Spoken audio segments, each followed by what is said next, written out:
Welcome back to another video. Ito na po yung sinasabi ko na is pang travel vlog na gagawin natin dahil nga nandito tayo ngayon sa Taipei and first time kong magtutour. Parang isang oras din natabiyahe namin. Nandito na kami ngayon sa Yelyu Park. Ito po yung lugar na kung saan pwede kayong makakita ng iba't ibang klase ng rock transformation. Ano yan? Rock formation! Sorry sa mga guys, kakagising ko lang. Iba't ibang itsura ng rock formation. Hindi ko alam kung nakikita nyo pero nasa tabing dagat tayo. Kaya mahangin siya kahit mainit. Mainit siya sa balat kunyari kapag tumama. Pero mahangin naman siya. So, balanse. Malamig naman. Ayan, simulan na natin. Kakapasok lang namin dito sa entrance. Tingnan natin kung ano yung mga pwede natin makita sa loob. Let's go!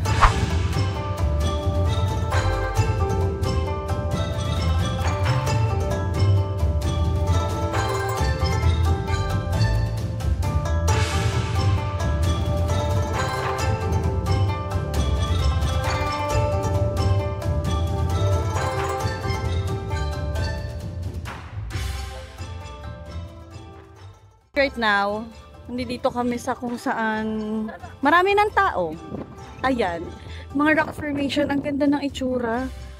Hindi ko alam kung na-appreciate nyo kasi parang hindi masyadong kita yata sa camera. Sa buong Yelyu Park, nandito lang lahat ng mga pwedeng puntahan. Parang 1 hour maximum yung kaya na kuhanin ng time mo para maikot tong buong view park na to. Tapos, merong hagdanan dito na hindi ko alam kung ano makikita. Parang baka view deck dito. Let's go up. Tapos, hindi ko alam kung nakikita niyo yun. Another lakaran. Pero I don't think nakakayanin ko kasi ang init. Meron po tayong ano dito. Pero alam niyo, hindi na masyado makapag-vlog dahil nagugutom na ako.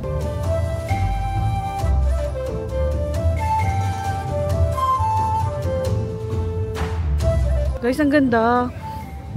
Amoy hipon.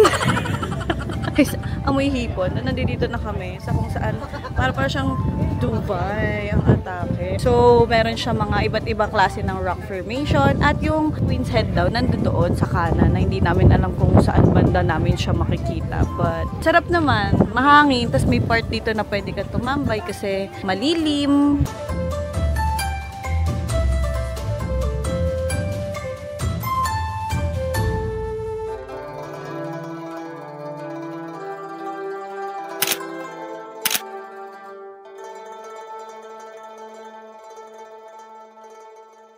So guys, tapos na kami. Isa lang yung pinuntahan namin. Tapos paglabas ng exit, meron kayong makikita na mga bilihan ng souvenir. Ayan, mga pasalubong. At meron kaming libreng mochi. Kailangan ko makabili ng ref magnet. Kasi alam niyo naman na mahilig ako sa ganun. Napansin ko lang na parang ang pinaka sikat dito na snack ay, dito po ba galing ang mochi? Sa Taiwan ba? O sa ibang lugar? Dahil dyan may discount pala tayo. Masarap to guys. One of my favorites. Gagawa ko ng haul ng mga nabili ko. Taste test! Meron tayong biniling mango juice dito kay la ate. Let's try. I love their straw. It's giving pambata. Cutie. Cute ng lalagyan nila oh. Refreshing. Refreshing!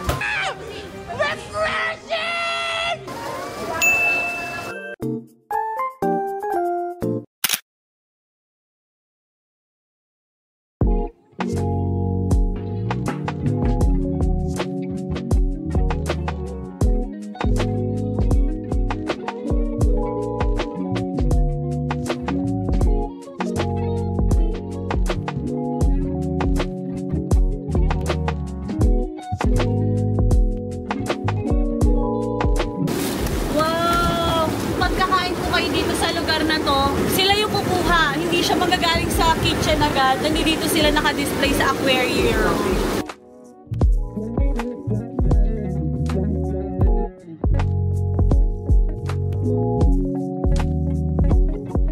So guys, lumipat kami dito sa second floor kasi sabi ni Kuya Mark, mas malamig daw. At actually, totoo naman, mas magandang view.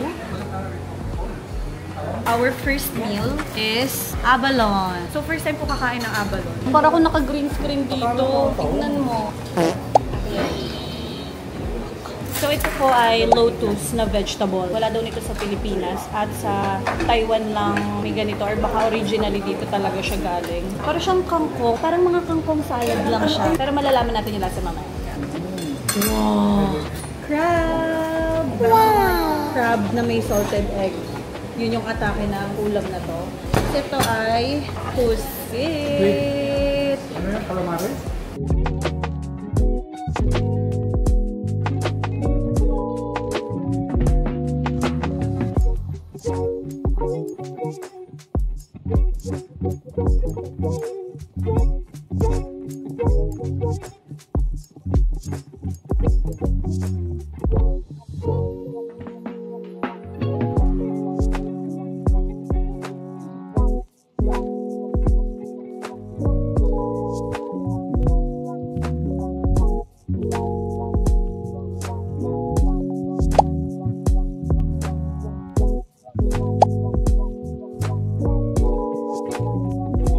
Tikman naman natin to, medyo weird siya kasi meron sprinkles on top.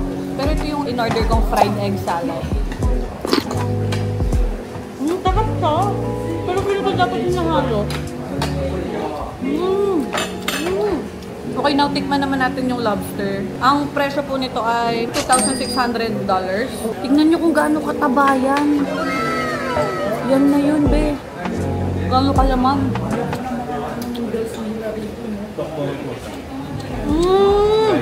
Wow! Wow! Fresh as pork. Crab na may salted egg. Taste test! Ang laman niya, guys. Tsaka in fairness, guys, sa serving nila, sobrang bilis. Parang wala pang 15 minutes na nagwe-wait kami. Siguro din naman siya niluluto ng bongga. Wow! Tita lang. Sarap! Parang pwede mo nguyain yung balat, ay yung shell nila. Problema ko lang talaga pag kumakain ng mga ganito. Parang natatamad ako kasi ginaganon. Ganun pa, i-open pa, tatanggalin pa. So for our last na pagkain na iti-taste test, this is abalone. This is how you eat this one. Charot, paano ba ito? Ito yung tsura niya. Tapos sabi, i-remove daw yung green kasi daw majuet siya, majuet. Wala, sobrang ganda ng shell nyo. Ayan na, para siyang rainbow, right? Tikman na natin.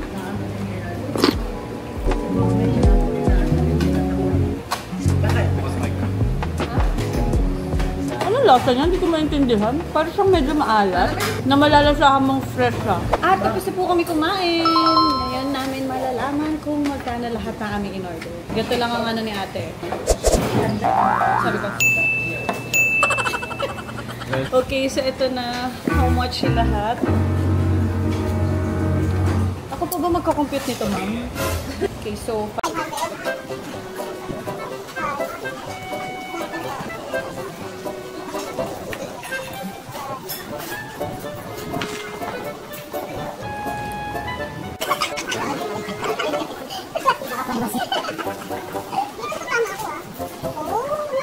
not bad. Ang total na aming food base dito is 6,830 pero meron pa kasi kaming additional. I think not bad siya kasi ang sarap naman lahat ng mga pagkain. Sobrang fresh. Tapos, first time namin kumain ng lobster sa ganitong, kung makikita niyo, ito yung ano namin. Parang sobrang normal lang siya. Siyempre, di ba pag sa Pilipinas, pag kumakain ka minsan ng lobster sa isang parang fancy restaurant, ganyan. Pero pag dito kayo kumain, worth it kasi fresh and mabubusog ka talaga.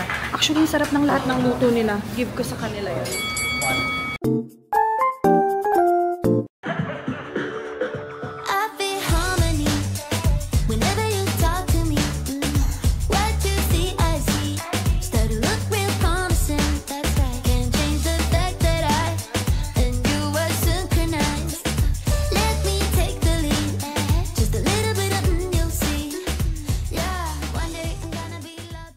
Guys, pagpasensyahan nyo na kung may ganito ko kanina pa, hindi ko alam. Ayan, finally, wala na po yung tela sa noo ko. Okay, so maglipal ako ng computation kanina. Ang total bill namin is $8,550. Pero salamat po sir. Hoy! Pero salamat. Ulit-ulit. Pero salamat po sa kanila dahil diniscountan nila kami. 8.5 na lang. Meron pa kaming tirang $50. Yes! Ito po si Kuya Mark, siya po ang nagtutour sa amin. So kung pupunta po kayo ng Taipei, i-message nyo lang po siya. Ilalagay ko na nasa description ng kanyang information. Let's go to our next destination.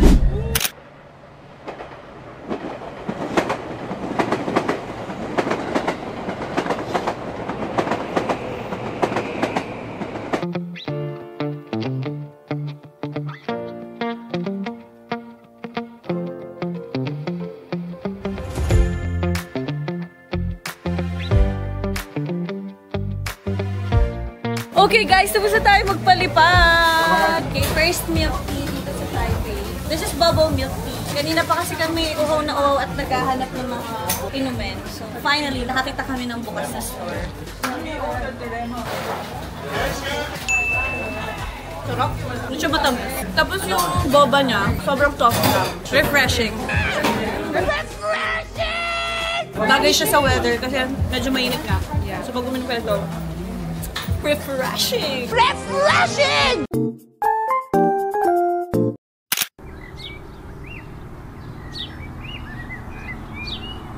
So ito na rin po pala ata yung tinatawag nilang Old Street. And first time ko makapunta kasi nga isa lang naman yung na-tour namin dati. Ano pong meron dito Kuya Mark na bakit maraming mga tao?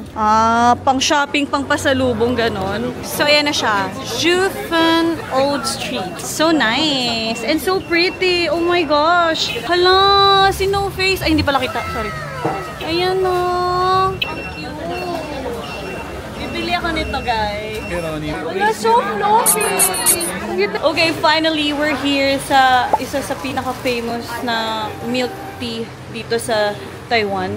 First time ko makakita ng ganitong sobrang walang tao.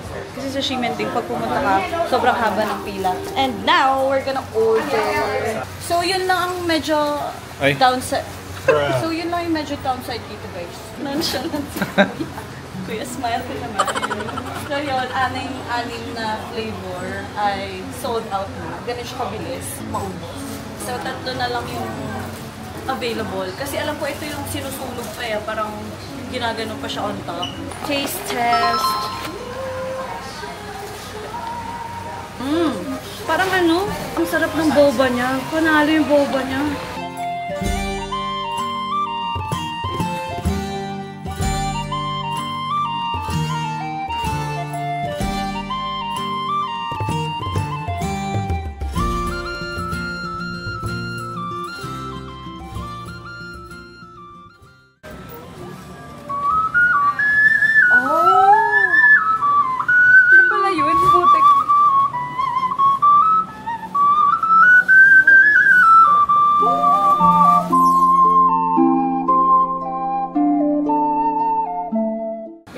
Ng isa nito, tapos na-try ko kung kaya kong gawin yung ginawa niya. May teaching book sila pag bumili ka nito.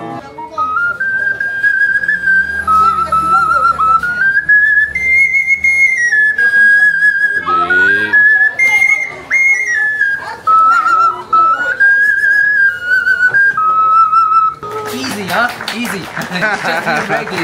Ang galing niya, guys. Sobrang galing niya. Pag-aaralan kayo kasi pag bumili naman, may book sila na ibibigay. So, Dati ito na lang bilhin mo. Can you play this one? So, bibili ko na to. Ito yung bus sa Totoro. Kung pupunta kayo dito sa Jufen Old Street, make sure na marami kayong cash na dala. Kasi most of the stores here parang hindi nag-accept ng credit card. Sayang naman yung mga tinda nila dito kung hindi nyo matatry. So guys, bumili na kami dito ng dried strawberry and may free kami ng mango.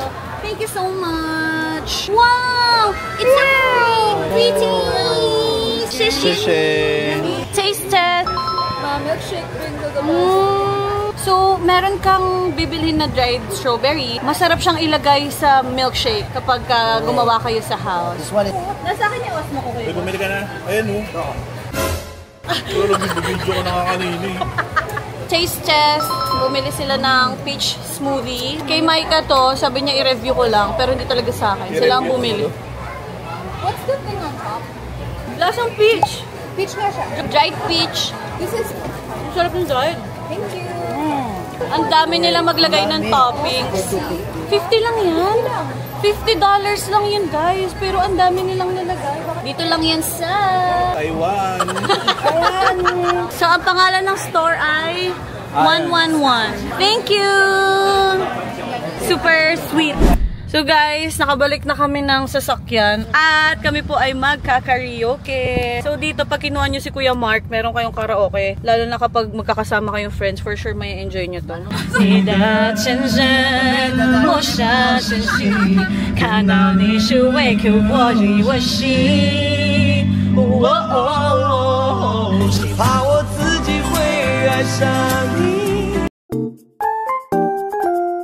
Okay guys, kakabalik lang namin sa hotel. Thank you Kuya Mark.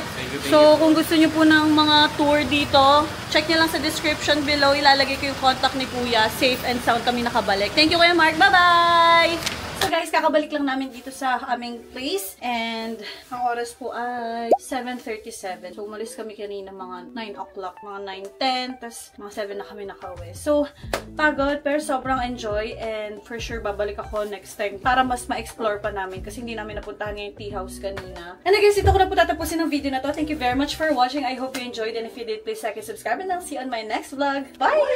Look, pansin.